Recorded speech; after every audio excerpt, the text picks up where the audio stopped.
ਤੇ ਵੱਡੀ ਖਬਰ ਸਿਕਿਉਰਿਟੀ ਫੋਰਸਿਸ ਦੀ ਸ਼ਮਾਲੀ ਵਜ਼ੀਰਿਸਤਾਨ ਵਿੱਚ ਵੱਡੀ ਕਾਰਵਾਈਆਂ 21 ਖਾਰਜੀ ਹਲਾਕ। ISPR ਦੇ ਮੁਤਾਬਿਕ ਆਪਰੇਸ਼ਨ ਵਿੱਚ ਖਾਰਜੀਆਂ ਦੇ ਮੁਤਅੱਦਿਦ ठिकानियां ਨੂੰ ਨਿਸ਼ਾਨਾ बनाया गया। 72 घंटिया के दौरान हलाक खारिज की तादाद 48 हो गई। इसी उत्ते मजीद गल करन लई साडे कोल मौजूद है Shahid Saqlain senior anchor person. जी शाहिद सकलैन, सिक्योरिटी फोर्सिस की शुमाली वज़ीरिस्तान विच वड्डी कार्रवाइयां कि खारजी हलाक हो गए सन, की कहोगे तुसी? जी वेखो ये जो इंटैलीजेंस बेस्ड कार्रवाइयां होंदियां ने ये वैसे तो जड़ा है मुसलसल जारी होंदियां ने, लेकिन अजकल तुहानूं पता है कि कुछ दिनों तो जो दहशतगर्दी के वाकयात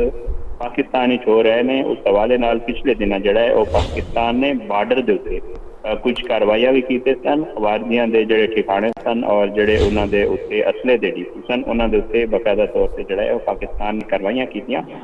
और हुण भी ये जिहड़े इंटैलीजेंस बेस्ड ऑपरेशन ने उहदे विच जिहड़ा लेटेस्ट इनफॉर्मेशन है उहदे हवाले नाल दस्सिया जा रहा है कि पिछले 72 घंटियां जिहड़ा है वो तकरीबन हुण तक जिहड़ा नंबर आ रहा है 48 के आस पास तुसीं दस 48 के करीब जिहड़े ने वो खवारजी दहशतगर्द ये वो लोग ने ਜਿਹੜੇ कि पाकिस्तान दहशतगर्दी की कार्रवाइयां करते हैं। इन्हों की कोशिश होती है कि पाकिस्तान इंस्टेबिलिटी की जाए। और मसला यह है कि ये जोड़े लोग ने ये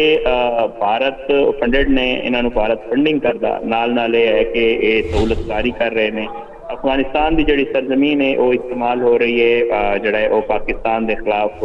जी दहशतगर्दी हो रही है। और इस हवाले नाल जड़ा है वो पाकिस्तान मुख्तलिफ फोरम्स के उत्ते अफगान तालिबान जड़ा रजीम है जिन्होंने कब्जा किया है अफगानिस्तान जड़ा है वो हुकूमत के उत्ते उन्होंने बारहा ये चीज़ दस भी चुके हैं और वो भी जड़ा है इस गल के उत्ते उन्होंने कह चुका है कि जी तुसीं ये यकीनी बनाओ कि जी अफगानिस्तान की सरजमीन है वो पाकिस्तान के खिलाफ इस्तेमाल ना हो। लेकिन अनफॉर्चुनेटली क्योंकि उन्होंने गठजोड़ है उन्होंने मजबूरी है असी अक्सर तुहानूं दसते रहने कि जी वो जोड़े लोग ने उन्होंने जी कोई मीशत है वो चल रही है स्मगलिंग के उत्ते वो क्योंकि उत्ते जड़ा है सारी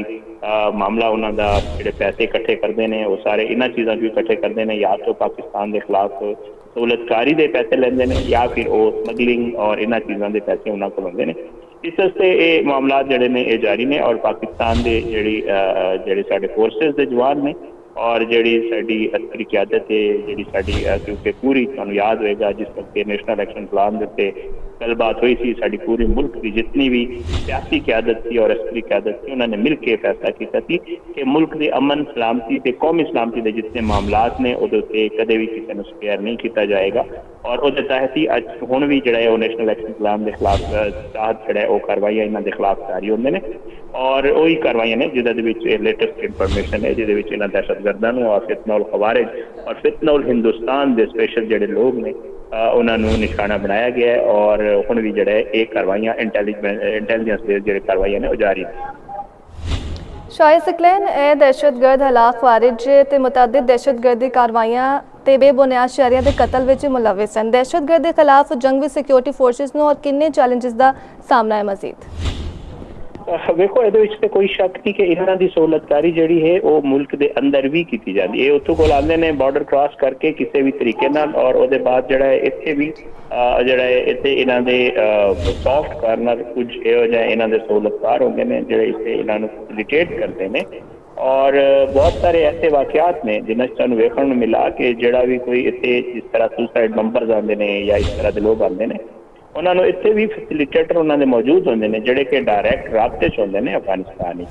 इस वास्ते ये मामला जिहड़ा है ये कोई नवे नहीं, ये पाकिस्तान जिहड़ा दहशतगर्दी का नासूर है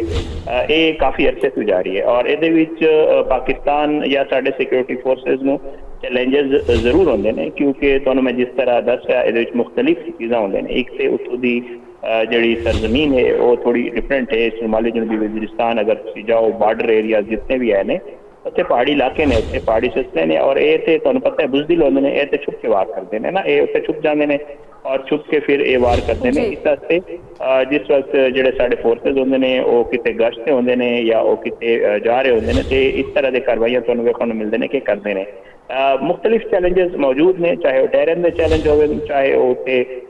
ਜਿਹੜਾ ਇਹ ਉੱਥੋਂ ਦੇ ਇਲਾਕੇ ਦੇ ਹਵਾਲੇ ਨਾਲ ਜਾਂ ਉੱਥੋਂ ਦੇ ਲੋਕ, ਕਿਉਂਕਿ ਮੈਂ ਤੁਹਾਨੂੰ ਜਿਸ ਤਰ੍ਹਾਂ ਪਹਿਲੇ ਦੱਸਿਆ ਕਿ ਸਹੂਲਤਕਾਰ ਵੀ ਉੱਥੇ ਮੌਜੂਦ ਹੁੰਦੇ ਨੇ, इस तरह के चैलेंजेस जरूर मौजूद ने। लेकिन अल्लाह का शुक्र है कि पूरी दुनिया तस्लीम कर रही है कि पाकिस्तान ने जिस तरह दहशतगर्दी के खिलाफ जंग लड़ी है, इस तरह कोई मुल्क भी नहीं लड़ सकता। और जिस तरह पाकिस्तान ने इन्होंने जोड़ा दहशतगर्दों का, इन्होंने फितना खवारिज का, इन्होंने फितना हिंदुस्तान के लोगों का, इन्होंने नासूरों का जिस तरह जोड़ा पाकिस्तान ने मुकाबला किया है, अज तक दुनिया की कोई भी फौज जोड़ा है वो इसका मुकाबला इस तरह नहीं कर सकी। तो ये चैलेंजेस जरूर मौजूद होंगे, लेकिन साढ़े जो फोर्सेस वो जोड़े इन्होंने जो IBOs कर रहे होंगे, इंटैलीजेंस बेस्ड कार्रवाइयां दे विच बात कर रहे होंगे और इन्होंने गिरफ्तार भी कर रहे होंगे। तो देखने को मिलता है कि बाद लोग इन्होंने गिरफ्तार होंगे ने, जिन्होंने स्टेटमेंट भी जो स्क्रीन के उत्ते साढ़े नाज़रीन वेखते रहते हैं। तो ये चीज़ा तो जारी गल है, चैलेंजेस होंगे ने, लेकिन साडी फोर्सेस जो है वो पुरअज़म ने और जो ये नासूर है ये खात्मे लिए भी पुरअज़म ने। और वो कहते हैं कि जी जितने तक जो है इन्हों का बिल्कुल मुकम्मल खात्मा नहीं हो जाएगा, ये जो कार्रवाइयां ने जारी रहेंगी। जी ठीक है, Shahid Saqlain senior anchor person साडे नाल मौजूद सन, बहुत शुक्रिया तुहाडे वक्त दा।